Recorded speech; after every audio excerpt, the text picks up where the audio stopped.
Judges 4. Again the Israelites did evil in the eyes of the Lord, now that Ehud was dead.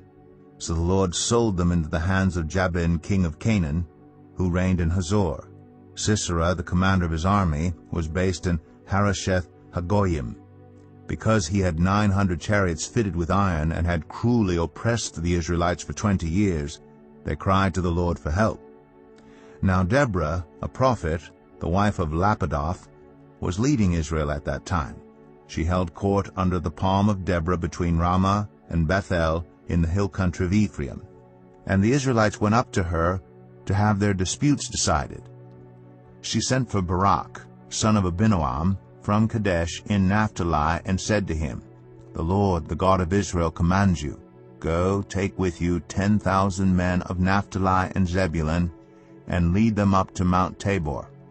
I will lead Sisera, the commander of Jabin's army, with his chariots and his troops to the Kishon River, and give him into your hands."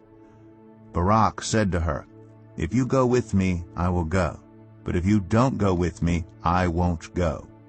"Certainly I will go with you," said Deborah. "But because of the course you are taking, the honor will not be yours, for the Lord will deliver Sisera into the hands of a woman." So Deborah went with Barak to Kadesh. There Barak summoned Zebulun and Naphtali, and 10,000 men went up under his command. Deborah also went up with him. Now Eber the Kenite had left the other Kenites, the descendants of Hobab, Moses' brother-in-law, and pitched his tent by the great tree in Zananim near Kadesh. When they told Sisera that Barak, son of Abinoam, had gone up to Mount Tabor, Sisera summoned from Harosheth Hagoyim to the Kishon River all his men and his 900 chariots fitted with iron. Then Deborah said to Barak, "Go, this is the day the Lord has given Sisera into your hands. Has not the Lord gone ahead of you?" So Barak went down Mount Tabor, with 10,000 men following him. At Barak's advance, the Lord routed Sisera and all his chariots and army by the sword, and Sisera got down from his chariot and fled on foot.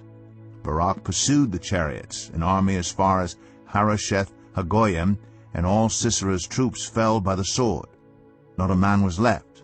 Sisera, meanwhile, fled on foot to the tent of Jael, the wife of Eber the Kenite, because there was an alliance between Jabin, king of Hazor, and the family of Eber the Kenite.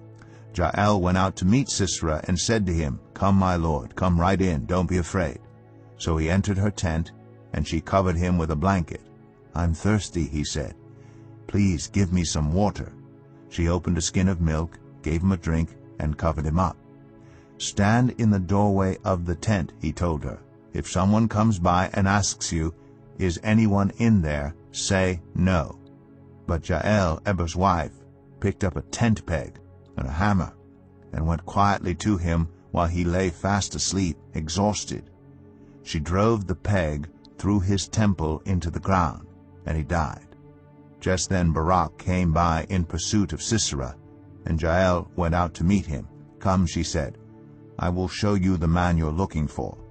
So he went in with her, and there lay Sisera with the tent peg through his temple, dead.